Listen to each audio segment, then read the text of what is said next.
नमस्कार दोस्तों, स्वागत है आपका स्टडी फॉर सिविल सर्विसेज में। जैसे स्टडी फॉर सिविल सर्विसेज के छात्र हैं तो ये वाला टेलीग्राम जरूर ज्वाइन करके रखिए। यूट्यूब चैनल में हमारे साथ है तो भी ये वाला टेलीग्राम ज्वाइन करना बहुत ज्यादा जरूरी है। सारे नोटिफिकेशन, सारे अपडेट, सारे मोस्ट इंपोर्टेंट पिक्स, सारा रिवीजन सब कुछ यहाँ पे बताया जाता है। दोस्तों, पॉलिटी की लिस्टिंग हम लोग देख रहे थे और अभी हमें देखना है इलेक्शंस ऑफ द प्रेसिडेंट, मतलब राष्ट्रपतियों का निर्वाचन।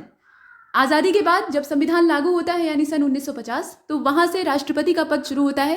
हालांकि निर्वाचन वर्ष यहाँ आप जो देख रहे हैं वो 1952 का है, तो उससे पहले की जो स्थितियां हैं वो अस्त व्यस्त रहती हैं। मतलब भारत में जो संविधान निर्माता थे वो भी नियम कायदे बनाने में लगे हुए थे, तो 1947 के बाद बहुत बड़े बड़े जो फेरबदल हैं वो दिखाई देते हैं। कुल मिलाकर 1950 में अंततः जो हम देखते हैं उसमें हमारा देश एक गणतंत्र के रूप में सामने आता है। वास्तविक जो गणतंत्र होना चाहिए वो हमारे देश में दिखाई देता है, और वहाँ से फिर राष्ट्रपति और प्रधानमंत्री का या उपराष्ट्रपति जो है उनका जो प्रावधान है वो स्टार्ट होता है। तो शुरू करते हैं। यहाँ लिस्ट दी हुई है। जो निर्वाचन होता है उसमें जीतने वाले उम्मीदवार कौन है, इसमें प्राप्त मत का प्रतिशत, तो प्राप्त मत का प्रतिशत उतना मायने नहीं रखता है, आपको एक क्रम याद होना चाहिए। इससे जो प्रश्न पूछे जाते हैं उसमें सीक्वेंस ही पूछा जाता है। तो देखिए, इसमें आप देख सकते हैं पहले डॉक्टर राजेंद्र प्रसाद हैं, और इनको जो प्राप्त मत का प्रतिशत है, प्रतिशत ही अगर आपको देखना ही है तो प्रतिशत याद रखिए, संख्या नहीं, ठीक। तो 83.81, और इनके जो प्रतिद्वंदी थे वो कौन थे? केटी शाह थे।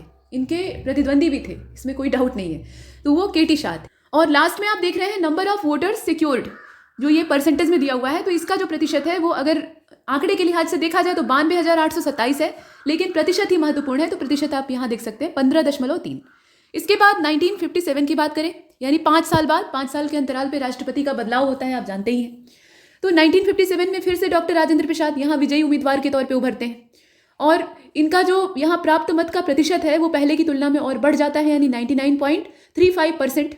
और यहाँ कहने के लिए एक फॉर्मेलिटी के तौर पे एक प्रतिद्वंदी इनके होते हैं, और जो इनके राइवल कैंडिडेट हैं वो कौन है? NN दास हैं। इनका नाम याद रखिएगा, NN दास। जैसे आपने ऊपर केटी शाह को देखा था वैसे ही, और परसेंटेज काफ़ी अच्छा खासा है, लगभग पूरा मत जो है वो इन्हीं को प्राप्त होता है। और 0.4 जो है ये प्राप्त मत, जो नंबर ऑफ वोटर सिक्योर्ड वाला है, उसमें प्रतिशत आप देख रहे हैं। इसके बाद 1962, 5 साल बाद, 7 5 12, यानी ये 1962 हो गया, और इसमें डॉक्टर S राधाकृष्णन, यानी डॉक्टर सर्वपल्ली राधाकृष्णन, और इन्हें जो यहाँ प्राप्त मत का प्रतिशत है वो भी काफ़ी अच्छा खासा है, यानी 98.24। ये राजनेता नहीं थे, ये बहुत बड़े दार्शनिक थे, दर्शन शास्त्री आप इन्हें कह सकते हैं, और उससे भी बेहतर अध्यापक थे। और इन्हीं के जन्म दिवस को भारतवर्ष में शिक्षक दिवस के तौर पर मनाया जाता है। ये इनकी प्रबल इच्छा थी और उसी के आधार पर ऐसा किया जाता है। तो बड़े ही विद्वान व्यक्ति थे, बहुत ही उच्च कोटि के दार्शनिक थे, और यहाँ राष्ट्रपति के पद को ये सुशोभित करने के लिए सर्वथा अनुकूल थे। और इसीलिए आप देख रहे हैं कि जैसे राजेंद्र प्रसाद जी को लोकप्रियता प्राप्त हुई थी, वैसे ही ये भी लोकप्रिय थे। उपराष्ट्रपति के तौर पे भी इन्होंने काम किया है, तो उसे भी हम लोग देखेंगे। यहाँ आपने देखा डॉक्टर सर्वपल्ली राधाकृष्णन, और ये 98.24% जो इनका मत का परसेंटेज है उसे आप देख रहे हैं। इसके बाद इनके भी प्रतिद्वंदी यहाँ पे हैं चौधरी हरिराम, लेकिन ये इनके सामने कहीं भी ठहरने वाले नहीं हैं। और ये जो सिक्योर्ड वाला परसेंटेज है इसे देख लीजिएगा, तो ये 1.1 है। इसके बाद 1967 डॉक्टर जाकिर हुसैन, और इनका जो यहाँ समय है, मतलब वर्ष है, उसे आप देखेंगे, क्रम याद रखिएगा, इसमें क्रम से प्रश्न पूछे जाते हैं। तो डॉक्टर जाकिर हुसैन को जो परसेंटेज मिला था यहाँ 56.23 था, और इनके जो यहाँ कांटे के प्रतिद्वंदी थे वो थे के सुब्बा राव, और 43.4% जो सिक्योर्ड वोट है उनके बारे में परसेंटेज दिया हुआ है। इसके बाद 1969 की अगर बात करें तो वीवी गिरी का नाम आता है, 50.22।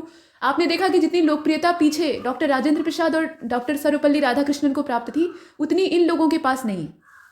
तो समय बदलने के साथ या समय आगे बढ़ने के साथ साथ लोकतंत्र या जितना भी संवैधानिक ढांचा है उसमें नेताओं के प्रति श्रद्धा और लोकप्रियता दोनों घटी है, और अब तो एकदम नहीं रह गई है। किसी भी व्यक्ति के मन में नेता के लिए कोई इज्जत नहीं, नेता उस योग्य भी नहीं है, ये भी बात है। बहुत कम ही, विरले ऐसे नेता हैं या लीडर्स हैं जो कि योग्य हैं उसके। तो देखिए यहाँ पे बीवी गिरी का नाम आता है, 50.22%, और इनके जो यहाँ प्रतिद्वंदी हैं उनका नाम है N संजीव रेड्डी, यानी नीलम संजीव रेड्डी इनका पूरा नाम है, और 48.5% ये सिक्योर्ड वोट है। इसके बाद 1974 की बात कर लेते हैं, तो फखरुद्दीन अली अहमद, और इन्हें जो वोटिंग परसेंटेज मिला है वो है 80.18%, काफ़ी अच्छा खासा है। और त्रिदेव चौधरी, ये इनके प्रतिद्वंदी या अपोजिशन में खड़े हुए थे। यहाँ पर जब चुनाव होता है तो इसका मतलब ये है कि कई सारे उम्मीदवार हैं, उसमें से आपको चुना जा रहा है। तो चूंकि राष्ट्रपति का चुनाव इतना व्यापक स्तर पर फैला कर तो होता नहीं है, यहाँ जो निर्वाचन प्रणाली है वो सामान्य जो विधानसभा और लोकसभा के निर्वाचन होते हैं उनसे काफ़ी अलग होती है। तो इसलिए यहाँ जो प्रतिद्वंदी हैं वो एक ही दिखाई दे रहे हैं आपको। और त्रिदेव चौधरी, यहाँ 19.8% जो वोट है वो सिक्योर्ड किया जाता है, बाकी तो इन्हीं को मिल गया है, आप देख ही सकते हैं। इसके बाद 1977 की अगर बात की जाए, मतलब 74 के बाद 77 में, तो यहाँ नीलम संजीव रेड्डी का नाम आता है, निर्विरोध ये चुने जाते हैं, ये बहुत बड़ी बात होती है। उसके बाद ज्ञानी जैल सिंह 1982, तो इनका जो वोटिंग परसेंटेज है, मतलब इन्हें प्राप्त मतों का जो प्रतिशत है वो दिया हुआ है 72.73%। और HR खन्ना ये इनके अपोजिशन में थे, और यहाँ जो सिक्योर्ड वोटिंग का परसेंटेज है वो 27.6 है। इसके बाद आप देखिए, इसमें परसेंटेज आपको इतना मायने नहीं रखता है, मूल चीज़ ये है कि राष्ट्रपति का जो क्रम है वो आपको याद रखना है। यहाँ पर R वेंकटरमन 1987 और V कृष्णा अय्यर ये इनके अपोजिशन में थे। वोटिंग परसेंटेज आप देख ही रहे हैं 72.29, और यहाँ देख रहे हैं आप सिक्योर्ड जो वोट है उनका परसेंटेज 27.1%। इसके बाद आगे चलते हैं 10वें नंबर पे, तो शंकर दयाल शर्मा, डॉक्टर शंकर दयाल शर्मा, और इनका जो वोटिंग परसेंटेज है वो 65.86 है। जॉन स्वेल इनके अपोजिशन में थे, और यहाँ जो सिक्योर्ड वोटिंग है या उसका जो परसेंटेज है वो 33.21% है। इसके बाद KR नारायणन का नाम आता है, यहाँ आप देख लीजिए 1997 ये इनका वर्ष है निर्वाचन का, और ये विजयी उम्मीदवार है 94.97%। आप देख लीजिए इतना प्रचंड मत इन्हें प्राप्त होता है। और TN शेषन इनके अपोजिशन में थे, जिन्हें कि सिर्फ 5.07 ही मिलता है, मतलब इतने सिक्योर्ड रहते हैं उसमें से। उसके बाद 2002 डॉक्टर APJ अब्दुल कलाम, और इन्हें जो मिला था यहाँ पे 89.58% ये पूरा वोटिंग परसेंटेज है इनका। लक्ष्मी सहगल इनके अपोजिशन में थी, जो कि आज़ाद हिंद फौज से जुड़ी हुई थी, आप जानते ही हैं, और इनकी भी लोकप्रियता अच्छी खासी थी, लेकिन यहाँ पर डॉक्टर APJ अब्दुल कलाम ये सर्वोपरि होते हैं। और उसके बाद 10.42% जो यहाँ सिक्योर्ड वोटिंग है वो प्राप्त होती है। इसके बाद श्रीमती प्रतिभा देवी सिंह पाटिल, इनका पूरा नाम था प्रतिभा देवी सिंह पाटिल, तो ये पहली महिला राष्ट्रपति के तौर पे चुनी जाती हैं, प्रथम महिला राष्ट्रपति थी, और इनके अपोजिशन में BS शेखावत थे। इन्हें जो वोटिंग परसेंटेज प्राप्त होता है वो 65.82% है, यानी लोकप्रियता ठीक ठाक है, अच्छी खासी है। और 34.17% जो वोटिंग है वो सिक्योर्ड वाली। इसके बाद आगे चलते हैं, यहाँ पर 14वें नंबर पे आप डॉक्टर प्रणब मुखर्जी को देख रहे हैं, तो ये 68.12% के साथ विजयी होते हैं। PA संगमा इनके अपोजिशन में थे, और 30.15% ये सिक्योर्ड वोटिंग का परसेंटेज है। और 14वें यहाँ पे आप देख सकते हैं, ये आप देख रहे हैं 2017 में इनका चुनाव मतलब निर्वाचन होता है, रामनाथ कोविंद, और वर्तमान में यही है। इनके अपोजिशन में मीरा कुमार थी, जो कि लोकसभा स्पीकर भी रह चुकी हैं, और जगजीवन राम की ये पुत्री हैं। इसके अतिरिक्त इनके बारे में अगर देखा जाए तो ये IRS ऑफिसर है, मतलब थी पहले। तो ये वाली चीज़ें आप देख रहे हैं। अब इसमें 65.65% इनको वोटिंग प्राप्त होती है, और पिछड़े वर्ग से चुने जाने वाले ये उम्मीदवार के तौर पर सामने आते हैं। तो वर्तमान में यही हमारे माननीय राष्ट्रपति हैं। अब इसके बाद आगे चलते हैं, यहाँ पर देखिए वीटो शक्ति जो है उसकी थोड़ी सी एक झलक देख ली जाए। यहाँ पर सेंट्रल लेजिस्लेशन के बारे में दिया है, और स्टेट जो लेजिस्लेशन है उसके बारे में दिया है।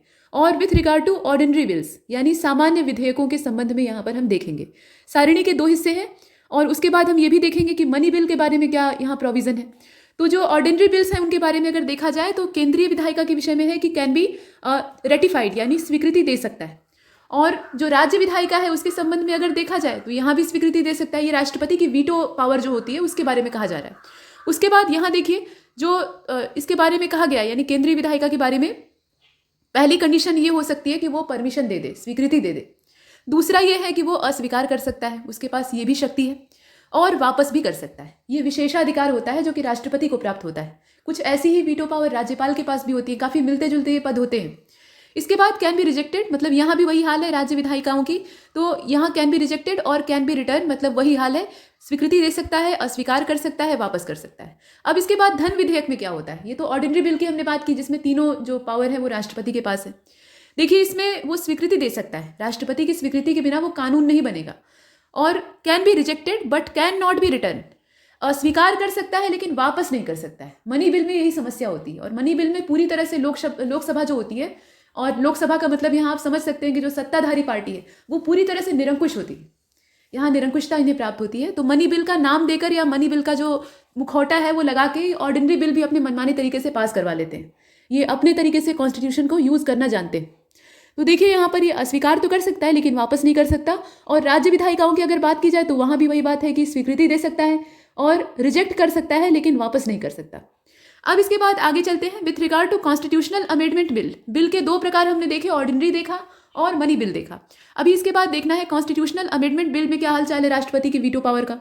तो इसमें वो केवल स्वीकृति दे सकता है, मतलब संविधान में संशोधन वाला जो बिल है उसके बारे में अगर देखा जाए तो उन्हें वो सिर्फ परमिशन दे सकता है लेकिन न तो वापस कर सकता है और न ही उसे अस्वीकार कर सकता है।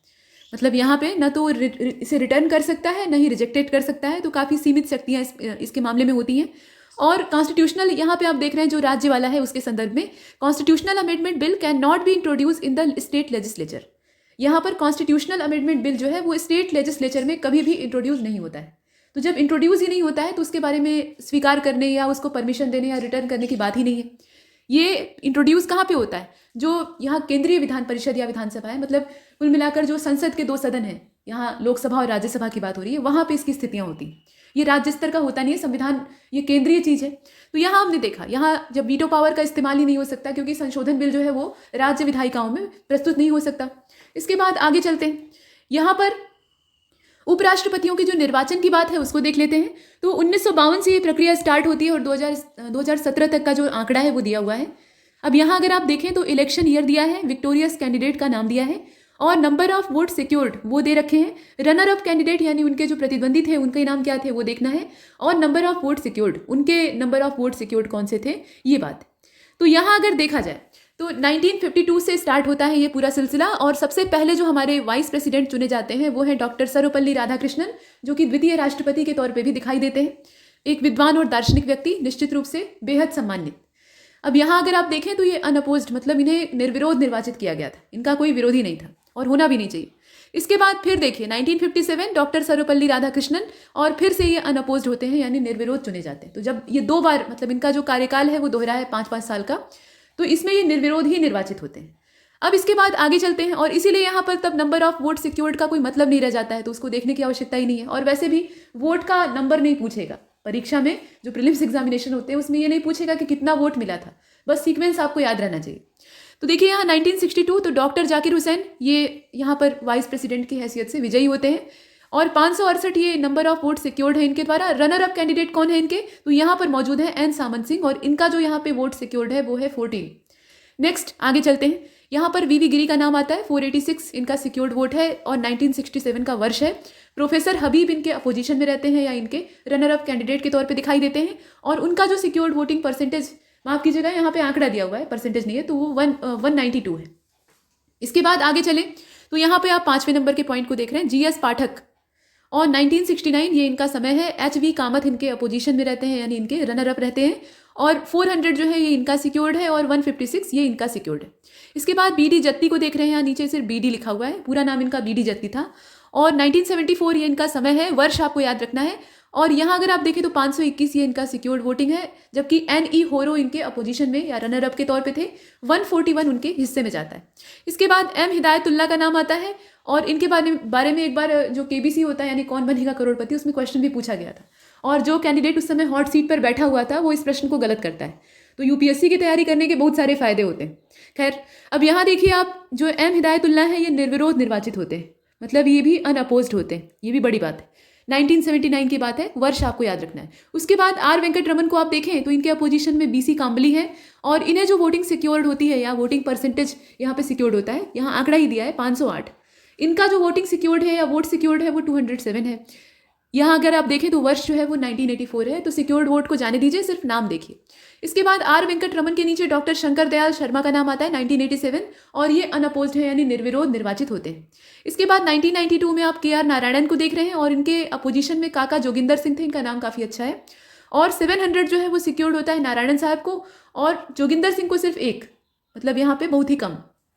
उसके बाद नेक्स्ट 1997 यानी 1992 के बाद 5 साल का जो गैप है, 5 साल का कार्यकाल, उसके बाद तो 1997 कृष्णकांत जी, और इनके अपोजिशन में थे सुरजीत सिंह बरनाला, और यहाँ जो इन लोगों का वोटिंग का आंकड़ा दिया हुआ है वो 441 और 273 है, इसे आप देख सकते हैं। उसके बाद भैरव सिंह शेखावत का नाम आता है, BS शेखावत मतलब भैरव सिंह शेखावत, 2002 इनका समय है, और सुशील कुमार सिंधे इनके अपोजिशन में थे। यहाँ पर अगर आप इनका जो सिक्योर्ड वोट है वो देखें तो 454 है यानी 454, और इनका जो सिक्योर्ड वोट है वो भी काफ़ी अच्छा खासा है, 305। इसके बाद नेक्स्ट यहाँ देखिए मोहम्मद हामिद अंसारी का नाम आता है, और मोहम्मद हामिद अंसारी को अगर देखें तो 2007 ये इनका वर्ष है, 455 इनका सिक्योर्ड वोट है। नजमा हैबतुल्ला इनके अपोजिशन में या इनके रनर अप के तौर पे रहती हैं, ये महिला है याद रखिएगा, 222 इन्हें प्राप्त होता है। इसके बाद फिर से मोहम्मद हामिद अंसारी यहाँ पे 2 बार, तो 2012 की बात की जा रही है। जसवंत सिंह इनके अपोजिशन में रहते हैं BJP वाले, तो 490 ये हामिद अंसारी जी, ये गाजीपुर के रहने वाले हैं, UP के ही हैं, और ये कांग्रेसी हैं, जबकि जसवंत सिंह जो है ये यहाँ भाजपाई हैं। तो यहाँ पार्टीवार भी होता है और आमतौर पे ये देखा जाता है कि जिस पार्टी की सत्ता रहती है, जो पार्टी केंद्र में विराजमान रहती है, अक्सर उसी का कैंडिडेट जो है वो राष्ट्रपति बनता है। ये 99% मामलों में होता है। तो यहाँ आप देखिए मोहम्मद हामिद अंसारी, और यहाँ अगर देखा जाए तो इनका 2012 समय है और 490 इन्हें सिक्योर्ड होता है फिर से, और जसवंत सिंह जो है इन्हें 238 मिलता है। इसके बाद वेंकैया नायडू ये वर्तमान में है, बीजेपी की गवर्नमेंट है केंद्र में और ये भी बीजेपी के कैंडिडेट थे। और यहाँ पर गोपाल कृष्ण गांधी जो कि गांधी जी के परिवार से थे, उनकी वंशावली के हैं, तो वो इनके अपोजिशन में थे, लेकिन उन्हें वो जीत नहीं पाते। 244 उन्हें प्राप्त होता है और 516 इन्हें प्राप्त होता है। ये आपने देखा 2017 का ये निर्वाचन है और उसके बाद से अभी तत्काल में यही लोग चल रहे हैं। और 13वें ये व्यक्ति के तौर पे है। यहाँ पर दो चीज़ें आप देख रहे हैं। देखिए पीछे भी आपने राष्ट्रपति का क्रम देखा था, तो वैसे ये 15वें है क्रम से, लेकिन व्यक्ति के तौर पे देखा जाए तो 13वें है। ये 13 जो लिखा है इसका यही मतलब है। और पीछे जो हमने जो राष्ट्रपति वाला देखा था उसमें भी यही ऐसे ही बॉक्स बना हुआ था। इसके बाद आगे चलते हैं, कुछ और फुटकर चीज़ों को देख लेते हैं। यहाँ पर आप देख रहे हैं जो निंदा प्रस्ताव है और अविश्वास प्रस्ताव है, ये दोनों सुनने में एक जैसे लगते हैं, लेकिन इनके बीच में बहुत बड़ा फर्क होता है, और फर्क क्या है वो देखने की आवश्यकता है। तो आइए देख लेते हैं। यहाँ पे सेंश्योर मोशन जो है उनके बारे में दिया हुआ है, और जो नो कॉन्फिडेंस मोशन होते हैं उनके बारे में दिया है। तो अंतर करने के लिए हम बीच में एक लाइन खींच लेते हैं और दोनों तरफ दोनों की जो बातें हैं उसको लिखते हैं। तुलना भी हो जाती है, अंतर भी मालूम हो जाता है। तो पहला जो आप देख रहे हैं इसमें लोकसभा में इसे स्वीकारने का कारण बताना अनिवार्य है। निंदा प्रस्ताव को अगर आप एक्सेप्ट कर रहे हैं, उसे अडॉप्ट कर रहे हैं, तो उसका रीजन यहाँ बताना आवश्यक होता है। It should state the reason for its adoption in the Lok Sabha. इसके बाद आप अविश्वास प्रस्ताव को देखेंगे तो इसमें कहा गया है कि it need no state the reason for its adoption in the Lok Sabha. इसमें ऐसी कोई आवश्यकता नहीं होती है, आपको कारण बताना अनिवार्य नहीं है। इसके बाद जो दूसरे नंबर का इसमें पॉइंट दिया है, मतलब निंदा प्रस्ताव की ओर, उसमें आप देखें कि यह किसी भी एक मंत्री या मंत्रियों के समूह अथवा पूरी मंत्रिपरिषद उसके विरुद्ध लाया जा सकता है। एक व्यक्ति विशेष के लिए भी हो सकता है या पूरा जो दल है उसके लिए भी हो सकता है। यहाँ वही चीज़ कहा गया अंग्रेजी में, it can B move against an individual minister और अ ग्रुप ऑफ मिनिस्टर, और यहाँ of the entire council of minister, मतलब कुछ भी हो सकता है। एक सिंगल मिनिस्टर भी हो सकता है, group of bunch of minister भी हो सकता है, या पूरी जो यहाँ पे मंत्री परिषद है वो इसके लपेटे में आ सकती है। यहाँ अगर आप देखें अविश्वास प्रस्ताव, तो ये सिर्फ पूरी मंत्रिपरिषद के विरुद्ध ही लाया जाता है। यहाँ पर किसी एक एक आदमी को खोज कर उसके खिलाफ जो नो कॉन्फिडेंस मोशन है उसको नहीं लाएंगे। तो इसीलिए दिया हुआ है it can B move against the entire council of minister only. यहाँ पे वनली वर्ड यूज हुआ है, तो उसको आप ध्यान दीजिएगा। ऐसे बारीक अंतर वाले जो क्वेश्चन है वो पूछे जाते हैं। इसके बाद आप जो थर्ड पॉइंट है उसको देख रहे हैं, और थर्ड पॉइंट में ये कहा गया कि it is move for the S rating. यहाँ पहले इधर वाला देख लीजिएगा, ये वाला। तो it is move for censuring the council of ministers for the specific policies and action. कहने का तात्पर्य यह है कि यह जो मंत्रिपरिषद की कुछ नीतियां हैं या कार्य हैं उसके खिलाफ निंदा के लिए लाया जाता है। नाम से स्पष्ट है ये निंदा प्रस्ताव है, मतलब आप आलोचना करेंगे। मंत्रिपरिषद या किसी मंत्री विशेष या मंत्रियों के दल का काम आपको पसंद नहीं आया है, तो आप उसमें निंदा प्रस्ताव लाकर उन्हें ये जता सकते हैं कि आप उनके खिलाफ हैं। और इधर जो अविश्वास प्रस्ताव यानी नो कॉन्फिडेंस मोशन है, उसमें अगर आप देखें तो मंत्रिपरिषद में लोकसभा के विश्वास के निर्धारण हेतु ये लाया जाता है। मतलब अविश्वास प्रस्ताव का मतलब यही है कि वहाँ पे विश्वास की कमी है, तो विश्वास आप अपना साबित करिए, यानी अपना जो यहाँ पे बहुमत है उसको स्थापित करिए। उसके बाद आगे चलते हैं। विश्वास का यहाँ मतलब जो है सीधा सीधा पॉलिटी में बहुमत से होता है। यहाँ देखिए जो चौथे नंबर का पॉइंट है उसमें कहा गया, मतलब निंदा प्रस्ताव की ओर, if it is pass in Lok Sabha the council of minister need not resign from the office. मतलब अगर ये लोकसभा में पारित हो जाता है निंदा प्रस्ताव, तो उसका परिणाम क्या होगा ये जानने की आवश्यकता है। तो मंत्रिपरिषद को त्यागपत्र देने की आवश्यकता नहीं है, क्योंकि आप किसी की निंदा कर रहे हैं तो इससे इसका मतलब ये नहीं कि उसको उसके पद से हटा दिया जाएगा। लेकिन जो नो कॉन्फिडेंस मोशन है, जब विश्वास ही नहीं रहा तो आप पद पे कैसे रहेंगे? विश्वास का मतलब बहुमत है, आप जानते ही हैं। तो यहाँ आप देख रहे हैं कि यदि ये लोकसभा में पारित हो जाए, और पारित कैसे होगा? मेजॉरिटी के साथ होगा। तो मेजॉरिटी अगर इसके पक्ष में आ जाए तो ऐसी स्थिति में मंत्रिपरिषद को त्यागपत्र देना पड़ेगा, और मंत्रिपरिषद के साथ साथ उसमें प्रधानमंत्री भी शामिल हो जाएगा, आप जानते हैं। तो यहाँ आपने देखा। इसके बाद एक और इंपॉर्टेंट यहाँ पे टेबल बनी हुई है, काफ़ी महत्वपूर्ण। इस तरह के जो फैक्ट होते हैं इनसे अंतर पहचानना आपके लिए आवश्यक हो जाता है, और स्टेटमेंट दिए रहते हैं 4-5, उसमें से आपको सही की तलाश करनी रहती है। आजकल स्टेटमेंट वाले प्रश्न ज़्यादा पूछे जा रहे हैं, तो वैसे में आपके कॉन्सेप्ट क्लियर होने चाहिए। अब यहाँ पे पब्लिक बिल दिया है और प्राइवेट बिल दिया है, दोनों के बीच का अंतर क्या होता है, दोनों में क्या फ़र्क है? तो यहाँ पहले देख लीजिए पहला अंतर ये दिया हुआ है, it is introduce in parliament by a minister. मतलब जो पब्लिक बिल यानी सरकारी विधेयक होता है वो संसद में मंत्री के द्वारा पेश किया जाता है। और यहाँ पर आप देख लीजिए, it is introduce by any member of parliament other than a minister. यहाँ पर ऐसी कोई बाध्यता नहीं है कि इसे मंत्री ही पेश करेगा, इसे संसद में मंत्री के अलावा किसी भी सदस्य के द्वारा पेश किया जा सकता है, कोई भी सदस्य। इसके बाद जो सेकेंड पॉइंट है यहाँ पे पब्लिक बिल में, उसको देखते हैं। तो it refer for of the policies of government ruling party, it reflect of the policies of government ruling party. यहाँ पे जो सत्ताधारी दल है उसकी बात हो रही है, मतलब यह सरकार की नीतियों को प्रदर्शित करता है। जो सत्तारूढ़ दल है उसकी नीतियां यहाँ पर दिखाई देती हैं पब्लिक बिल के द्वारा या सरकारी विधेयक के द्वारा।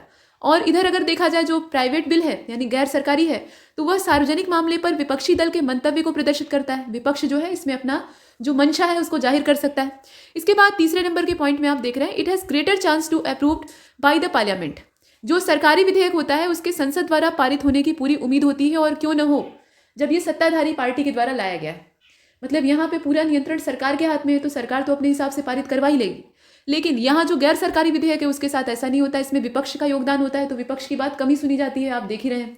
तो यहाँ वही हाल है, it has lesser chance to be approve by the parliament. मतलब इसकी कम उम्मीद होती है कि पार्लियामेंट इसको यहाँ अप्रूव करेगी, लेकिन ये होता है। इसके बाद फोर्थ पॉइंट को हम देखेंगे, तो फोर्थ पॉइंट में ये कहा गया है कि its rejection by the house amount to the expression of want of parliamentary confidence in the government and may lead to its resignation. कहने का मतलब यह है कि सदन के द्वारा अस्वीकृत होने पर सरकार को इस्तीफा देना पड़ सकता है। मतलब अगर ये सदन में अस्वीकृत हो जाता है, बिल है तो भाई पहले उस पर बहस होगी, चर्चा होगी, और उसके बाद ही कोई निर्णय होगा। तो ऐसी स्थिति में अगर सदन के द्वारा ये अस्वीकृत हो जाएगा तो सरकार को वहाँ इस्तीफा देना पड़ेगा, और यहाँ हो सकता है ऐसी संभावना जताई गई है। उसके बाद जो चौथा पॉइंट है इधर वाले, मतलब प्राइवेट बिल में, उसको अगर आप देखें तो इसके अस्वीकृत होने पर सरकार पर कोई प्रभाव नहीं पड़ता है, क्योंकि ये लाया ही जो अपोजिशन है यानी विपक्षी दल है उसके द्वारा जाया जाता है। इसके बाद 5वें नंबर के पॉइंट को आप देखें तो सदन में पेश करने के 7 दिनों का नोटिस होना चाहिए। मतलब सदन में अगर इसको आप पेश करना चाहते हैं, जो सरकारी बिल है, पब्लिक बिल है, तो उसको अगर आप पेश करना चाहते हैं तो यहाँ 7 दिनों का नोटिस आपको देना पड़ेगा। It's introduction in the house required 7 days notice, और यहाँ देखिए it's introduction in house required 1 month notice. इसमें 7 ही दिन के नोटिस पे आप इसे दे सकते हैं यानी प्रस्तुत कर सकते हैं, लेकिन यहाँ पर 1 महीने पहले से आपको लगना पड़ेगा। इसके बाद 6वां और लास्ट पॉइंट इसका जो है उसको देखते हैं, तो it is drafted bye concern department in the consultation with the law department. कहने का मतलब ये है कि इससे संबंधित विभाग द्वारा विधि विभाग के परामर्श के द्वारा तैयार किया जाता है। जैसे पब्लिक बिल है तो उसका कोई ना कोई विषय होगा, किसी खास क्षेत्र या मुद्दे को वहाँ आधार बना के इसे पेश किया गया होगा, जैसे कृषि विधेयक आपने देखा, तो उस टाइप के। तो यहाँ जो संबंधित विभाग होता है उसके साथ पहले परामर्श किया जाता है और उसके बाद तब जाकर इसे तैयार किया जाता है। जो प्राइवेट बिल है उसके बारे में देखा जाए तो इसका निर्माण संबंधी जो भी काम है उसकी जिम्मेदारी सदस्य की होती है। मतलब जो आदमी इसे प्रस्तुत कर रहा है वो इसे अपने तरीके से तैयार करेगा।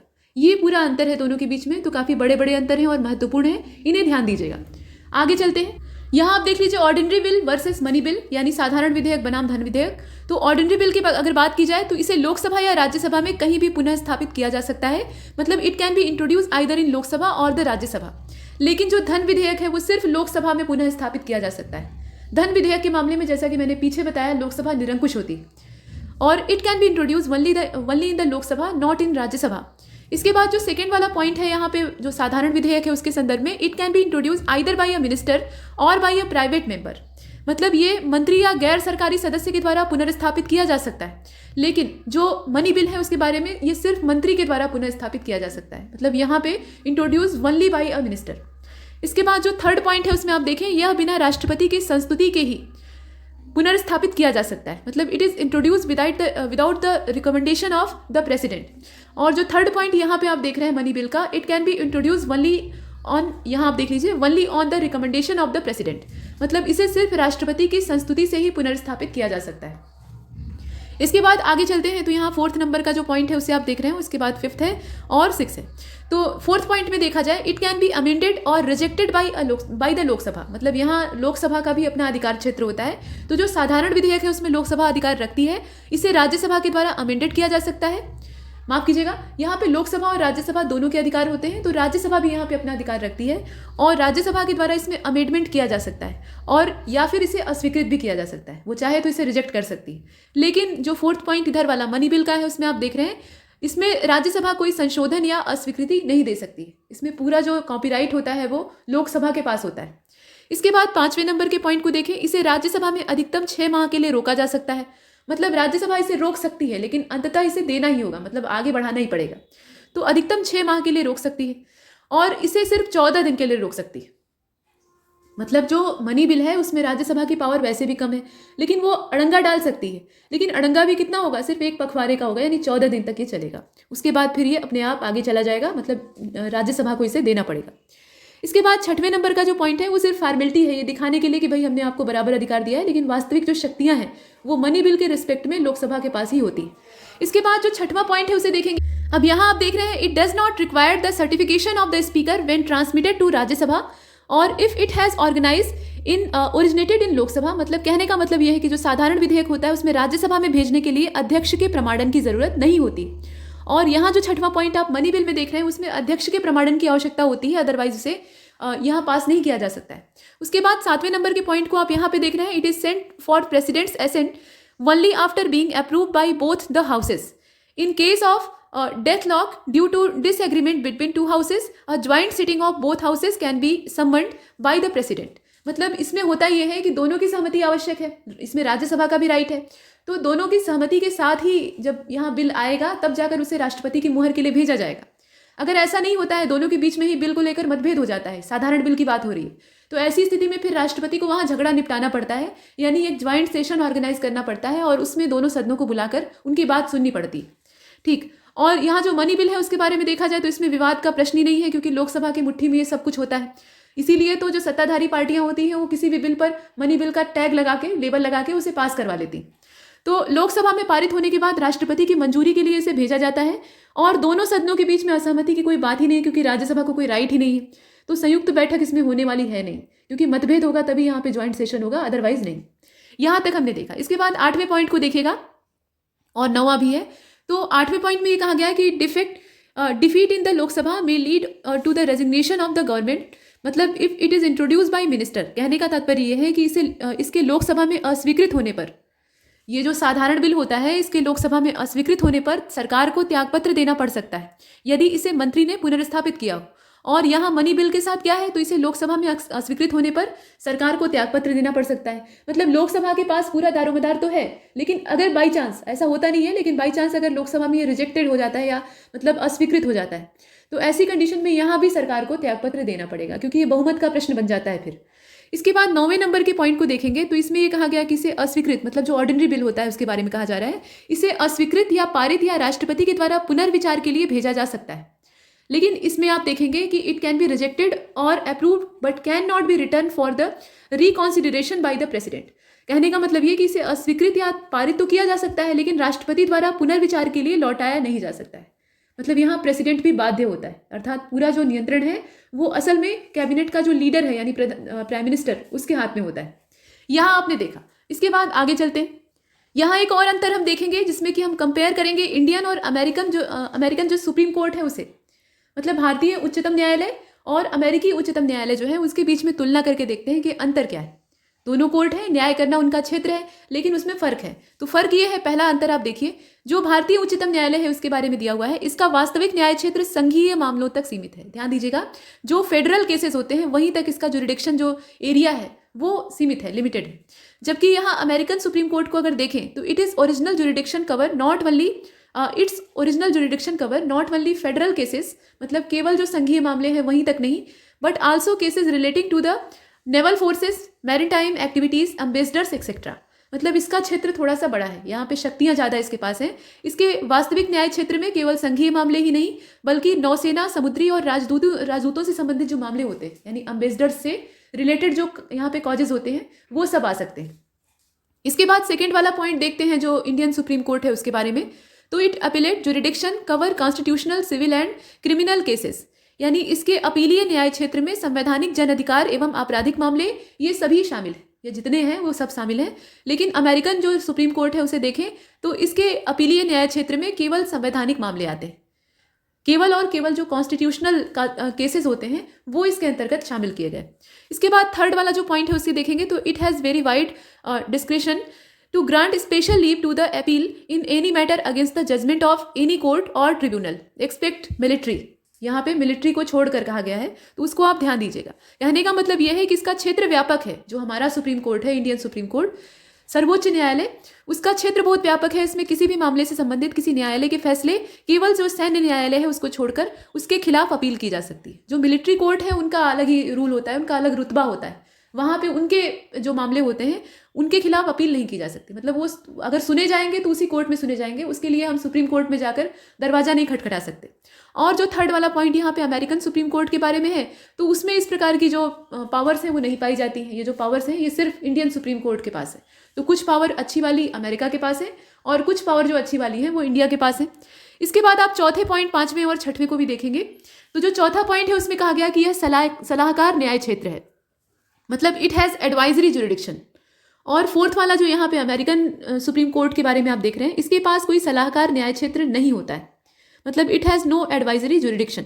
इसके बाद फिफ्थ वाले को आप देखें तो its scope of judicial review is limited, मतलब न्यायिक समीक्षा का जो प्रावधान है, पहली चीज़ न्यायिक समीक्षा का जो प्रावधान है या न्यायिक पुनरावलोकन जिसे आप कहते हैं, तो वो वाला मामला ये हमने अमेरिका से ही सीखा है असल में। लेकिन यहाँ पर न्यायिक समीक्षा के अवसर बहुत सीमित हैं, हालांकि इसका विस्तार हो रहा है और काफ़ी ज़्यादा भविष्य में देखा जा रहा है कि होगा। लेकिन अमेरिकन जो कॉन्स्टिट्यूशन है उसका क्षेत्र पहले से ही बहुत व्यापक है, वहाँ ये चूंकि पहले से ही प्रावधान चल रहा है तो वो काफ़ी फैला हुआ है। इसके बाद 6 पॉइंट को हम देखेंगे तो इसमें कहा गया है कि यह विधि द्वारा कार्यवाही के तहत अधिकारों की रक्षा करती है, मतलब करता है। सुप्रीम कोर्ट के बारे में कहा जा रहा है it defend rights of citizen according to procedure establish by law. और 6 पॉइंट जरा इधर देखिएगा, जिसमें कहा गया it defend right of citizen according to the due process of law. कहने का मतलब क्या कि यह विधिक प्रक्रिया के तहत नागरिकों के अधिकारों की रक्षा करता है और ये विधि द्वारा कार्यवाही के तहत अधिकारों की रक्षा करता है। दोनों में कुछ खास अंतर नहीं। इसके बाद 7वें नंबर के पॉइंट को देखेंगे तो it's jurisdiction and power can be enlarge by parliament, मतलब ये जो सुप्रीम कोर्ट है, हमारा इंडियन सुप्रीम कोर्ट है, इसके जो न्याय क्षेत्र और शक्तियाँ हैं उसको संसद के द्वारा बढ़ाया जा सकता है। और यहाँ अगर आप 7वें नंबर का पॉइंट जो अमेरिकन सुप्रीम कोर्ट है इसके बारे में देखेंगे तो इसका जो जुरिडिक्शन और पावर है ये लिमिटेड है to the conferred by the constitution, मतलब ये संविधान के द्वारा नियंत्रित होता है, संविधान ही इसे नियंत्रित करता है और वहीं तक ये सीमित है, संसद का इसमें कोई रोल नहीं। इसके बाद 8वें नंबर के पॉइंट को आप देख रहे हैं it has power of judicial superintendence and control over state high control due to integrated judicial system. और यहाँ 8वें नंबर के पॉइंट को आप देख रहे हैं कि it has no such power due to double और सेपरेटेड जुडिशियल सिस्टम। इस मामले में हमारा जो सुप्रीम कोर्ट है वो ज़्यादा पावरफुल है और अभी उसकी जो वास्तविक शक्ति है वो इस कोरोना वाली महामारी और जो नेशनल इमरजेंसी जैसी कंडीशन है उसमें दिखाई दे रही। मतलब केंद्र सरकार से लेकर राज्य सरकारों तक के कोर्ट पीछे पड़ा हुआ है और हाई कोर्ट भी तनिक भी पीछे नहीं है। और इसी तरह अगर कोर्ट की सक्रियता दिखाई देती है और सक्रियता का कोई सार्थक परिणाम निकलता है तो निश्चित रूप से हम महामारी से उबर लेंगे। ये संज्ञान कोर्ट को बहुत पहले लेना चाहिए था, लेकिन देर ही आए दुरुस्त आए। इसके बाद आगे चलते, ये जो 8वां पॉइंट हमने यहाँ देख रखा है उसी का जो हिंदी वर्जन है उसे देख लेते हैं। तो एकीकृत न्यायिक व्यवस्था के तहत इसके पास न्यायिक अधीक्षक का अधिकार है और सभी उच्च न्यायालयों पर नियंत्रण रहता है। ये बात है, मतलब ये सुप्रीम कोर्ट की पावर है। लेकिन अमेरिकन जो सुप्रीम कोर्ट है उसके पास ऐसी कोई शक्ति नहीं है। दोहरी या जो विभक्त न्याय व्यवस्था वहाँ दिखाई देती है, उसी की वजह से ऐसी जो केंद्रीकृत शक्तियाँ होती हैं या सुप्रीम पावर होती है वो सुप्रीम कोर्ट के पास नहीं। तो ऐसा हमने देखा, यहाँ पे हमने तुलना की है अपने उच्चतम न्यायालय की या सर्वोच्च न्यायालय की और जो अमेरिकन है उसकी। हालांकि सीखा हमने जो जैसे कि जुडिशियल रिव्यू वाला पॉइंट है तो वो हमने सीखा है अमेरिकन कॉन्स्टिट्यूशन या अमेरिकन जो प्रावधान है उसी से, लेकिन उसे अब अभी तक का जो स्थिति है या आंकड़ा है उसमें हम इम्प्लीमेंट अच्छे से नहीं कर पाए। हालांकि कोर्ट इसमें अपना संज्ञान लेता रहता है। यहाँ पर एक और मुद्दा है जिसमें कि हम राष्ट्रपति और राज्यपाल की तुलना कर सकते हैं। हालांकि बहुत सारे क्षेत्र ऐसे हैं जहाँ पे हम इन्हें कंपेयर कर सकते हैं। तो प्रेसिडेंट और गवर्नर, ये तुलना किस तरह की है? तो यहाँ पर पार्डनिंग पावर जो प्रेसिडेंट और गवर्नर की होती है उसको हम लोग कंपेयर करेंगे। पहले राष्ट्रपति को देखते हैं। तो यहाँ आप देख रहे हैं कि जो केंद्रीय विधि है उसके विरुद्ध कोई अपराध अगर किया गया है तो अपराध के लिए दोषी सिद्ध ठहराए गए किसी व्यक्ति को दंड जो उसको मिला हुआ है पहले से उसे क्षमा कर सकता है, उसका प्रतिलंबन कर सकता है, विराम लगवा सकता है, उस पर मतलब रोक लगवा सकता है। इसके अतिरिक्त आप देखें तो परिहार कर सकता है। इसके अतिरिक्त दंडादेश जो है उसका निलंबन हो सकता है, परिहार या लघुकरण हो सकता है। कुल मिलाकर आप ऐसे समझिए कि किसी भी व्यक्ति को जो सजा मिली है, राष्ट्रपति चाहे तो उसे कुछ समय के लिए विराम उस पर लगवा सकता है, उसे निलंबित करवा सकता है, उसकी सजा को छोटी करवा सकता है, उसकी सजा को बढ़ा भी सकता है। ये वाली जो पावर है। और यहाँ अगर आप देखें तो जो राज्यपाल वाला हिस्सा दिया हुआ है इसमें आप देख लीजिए, वह राज्य विधि के तहत किसी अपराध में सजा प्राप्त व्यक्ति के साथ क्षमादान वाला जो काम है उसको कर सकता है या दंड को स्थगित भी कर सकता है। मतलब यहाँ सेम पावर है, बस फर्क ये है कि राष्ट्रपति के पास केंद्र वाली शक्ति है और राज्यपाल के पास राज्य स्तरीय शक्ति है। इसके बाद जो सेकेंड पॉइंट है उसको देखते हैं। तो इसमें आप देख रहे हैं कि सजाए मौत को ये माफ कर सकता है। राष्ट्रपति जो है वो मौत की सजा को माफ कर सकता है, कम कर सकता है या स्थगित कर सकता है। मतलब सजाए मौत की सजा को वो किसी और दंड में तब्दील करवा सकता है या स्थगित ही करवा सकता है, ये भी हो सकता है। या बदल भी सकता है। एकमात्र उसे ही यह अधिकार है कि वह मृत्युदंड की सजा को माफ कर सकता है। ये ध्यान दीजिएगा, बहुत इंपॉर्टेंट है। एकमात्र उसे ही यह अधिकार है कि वह मृत्युदंड की सजा को माफ कर सकता है। यहाँ राज्यपाल को अगर देखा जाए तो वो जो मौत की सजा यानी डेथ सेंटेंस है उसको पार्डन नहीं कर सकता, ये पावर उसके पास नहीं। चाहे किसी को राज्य विधि के तहत मौत की सजा मिली भी हो तो भी यहाँ राज्यपाल की बजाय जो एक्शन लेने का काम है वो राष्ट्रपति का होता है। यहाँ राज्यपाल अपना जो पावर है उसको यूज नहीं कर सकता। और इसके बाद आप देखें तो राष्ट्रपति से क्षमा याचना उस व्यक्ति को करनी होगी या उसके जो यहाँ पैरवी करने वाले हैं उन्हें करनी होगी। लेकिन राज्यपाल इसे स्थगित कर सकता है या पुनर्विचार के लिए कह सकता है। स्थगित करने का जो काम है वो राज्यपाल के द्वारा किया जा सकता है, लेकिन माफ करना एक दूसरी बात होती है। माफ करने का काम केवल और केवल राष्ट्रपति कर सकता है और उसे आपको ध्यान देना है। तो यहाँ तक हमने ये पॉलिटी की लिस्टिंग वाला जो काम है इसको कंप्लीट किया है। और नमस्कार।